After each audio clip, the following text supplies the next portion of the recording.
আসসালামু আলাইকুম। আজকে আমি আরেকটা আপনাদের সামনে গুরুত্বপূর্ণ কথা তুলে ধরব। কোনোদিন যেন বাচ্চা মেয়েকে একটু বয়স্ক ছেলে দেখে বিয়ে না দেয়, এটা দিলে এই ঘটনা ঘটতে পারে। শেষে কি হবে দেখেন। একটা ছেলে প্রাপ্তবয়স্কে স্বাভাবিক একটা মেয়েকে বিয়ে করেছে, ওর বয়সেরই আর কি। সে বিয়ে করেছে, ভালো কথা। ও বিয়ে করে নিয়ে আসে, গরিব মেয়েটা খুব কষ্ট পায়। তখন করলো কি, ওই ছেলেটা মানে দিন আনে দিন খাওয়া মতন।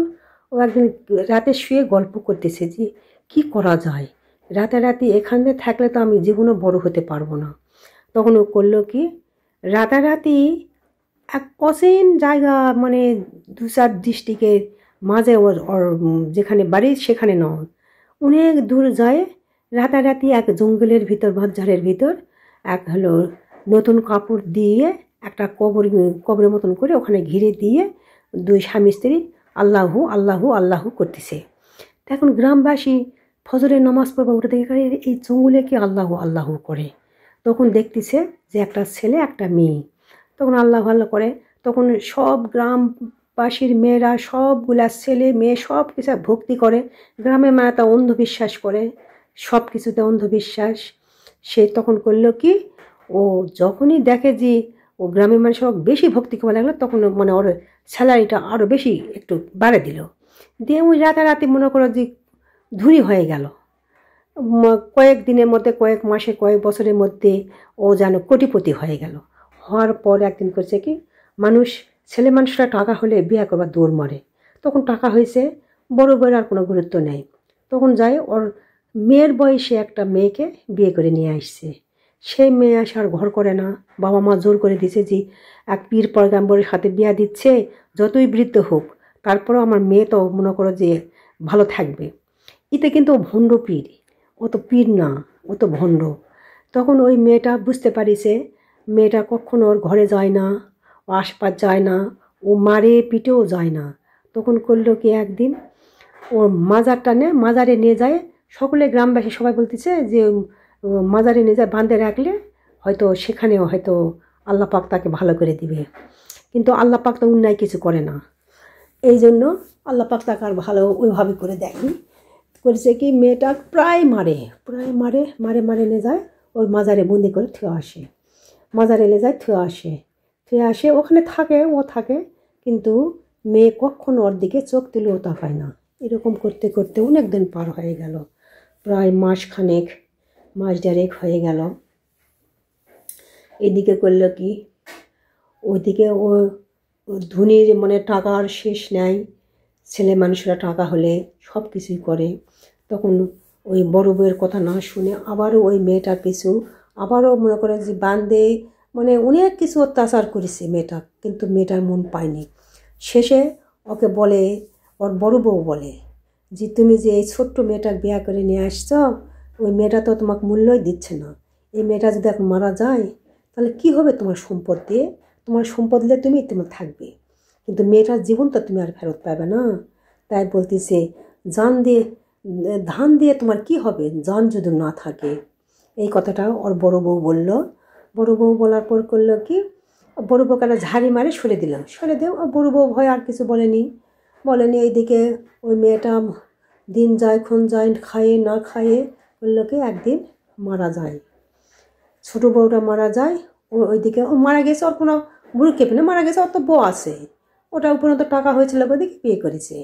তখন এইভাবে ও যখন মারা যায়, এই জন্যে আমি বলতেছি, আপনারা কখনো ছোট মেয়ে বয়সের একটা সামঞ্জস্য ভার নিয়ে তাকে বিয়ে দিবেন। একটু বড় ছোটো হলেও কোনো ক্ষতি নাই, কিন্তু অনেক দিনের তফাৎ যদিও 10-15 বছরের তফাৎ যদি হয় তাহলে মনোমালিন্য হয়, সেই সংসার টিকে না। এদিকে এই গল্প শোনার পরে দেখি যে আমার মেয়ে আসছে। আমার মেয়ে আসে, করলো কি, পিছন থেকে আমার কাছে আম্মু। আমি কাছে কে রে? আমাকে এইদিকে বলতেছে যে তুমি জানো না আমি আসছি, আমি তোমাকে চুমকে দিব, এই জন্য আসছি। ভালো কথা। তাও তুমি কেমন আছো কি, এরকম কথা দুজনায় কথা বলে বাইক নিয়ে আসলাম। বাইক নিয়ে আসে এখন বলতেছে, আম্মু আমি আসছি তো আর আজকে রাতে রান্নাটা আমি করব।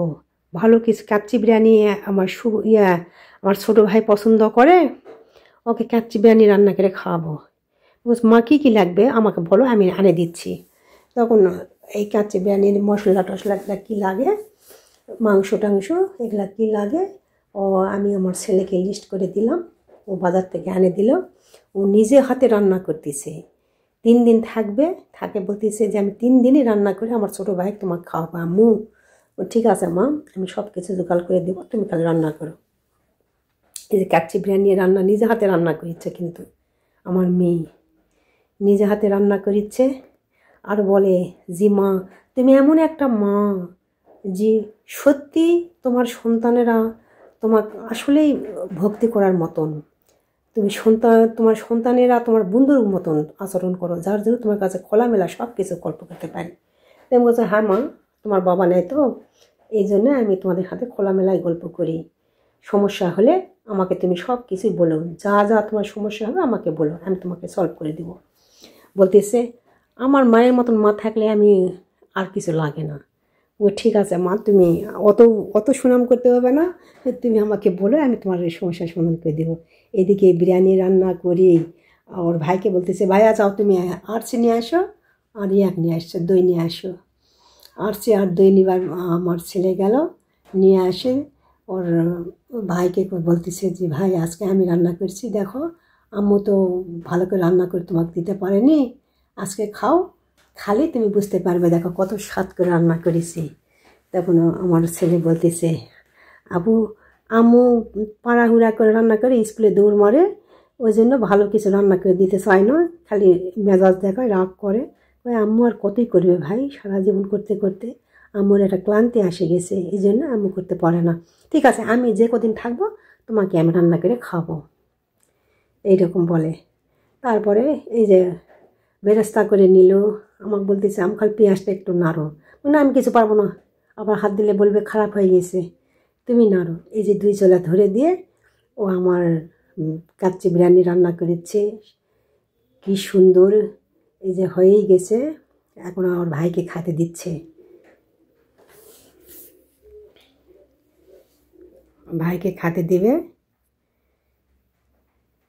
এই নাড়াচাড়া করলে হয়ে যাবে অবশ্য। ওর ভাই তো থাল নিয়ে বসে আছে যে আপু নিয়ে আসো তাড়াতাড়ি খাবো। ওর ভাইয়া থামো, একটু দেরি একটু করো, আমাকে বলতেছে আম্মু তুমি সব কিছু রেডি করো, সব কিছু রেডি করো, আমার এটা হয়ে গেছে।